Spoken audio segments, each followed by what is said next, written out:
അപ്പൊ തുടങ്ങാം. ശ്രീനാഥ് ബാസി തെറിവിളി പിടിച്ച പുലിവാൽ എന്താന്ന് വെച്ച് കഴിഞ്ഞാൽ സത്യത്തിൽ എന്താണ് സംഭവിച്ചത്?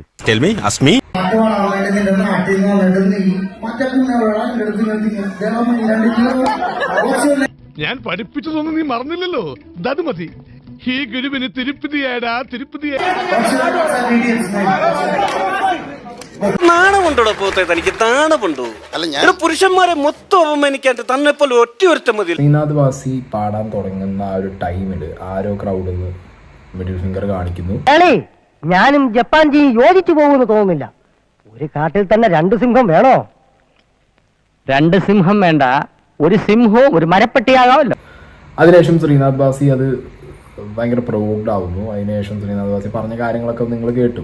മാനസികാവസ്ഥയ്ക്ക് എന്തോ പ്രശ്നമുണ്ടോ? അത് തന്നെയാ വേറൊരു ഭാഷയിൽ ഞാൻ പറഞ്ഞത്, ഭ്രാന്താണ്. എന്നെ പേഴ്സണലി ഒരാൾ വന്നിട്ട് തെറി വിളിച്ചു കഴിഞ്ഞാൽ ഞാൻ കേട്ടുകൊണ്ടിരിക്കില്ല.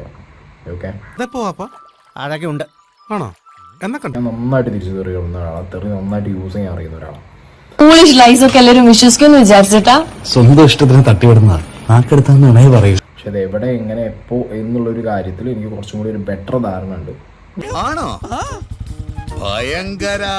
റാപ്പ് സോങ് പാടുമ്പോഴോ അല്ലെങ്കിൽ ഇങ്ങനത്തെ സോങ്ങുകൾ പാടുന്ന വഴിക്ക് ചില ടൈമിൽ ക്രൗഡിനൊന്ന് പ്രൊവോക്ക് ചെയ്യാനും ഒന്ന് എൻഗേജ് ചെയ്യാനും ചില വേർഡ്സ് ഒക്കെ ഉപയോഗിക്കാറുണ്ട്.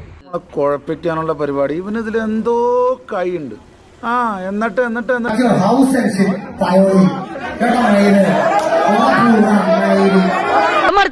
അതങ്ങനെ വിടാൻ പറ്റുമോ ബ്രദർ?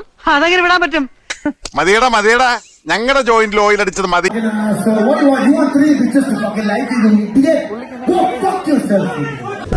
ഇയാൾക്ക് എന്താണ് വയ്യേ?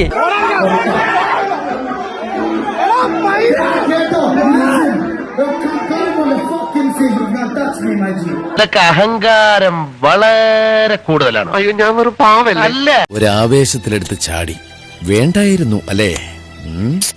വിട്ടവളി ആന പിടിച്ചാ കിട്ടൂ. ഇത്തരം ആന്റി സോഷ്യൽസിനെ പ്രോത്സാഹിപ്പിക്കുന്നതാണ് ഒരു സംസ്കാരം എന്ന് കരുതരുത്. ഞാൻ പോകുന്നു. ബൈ.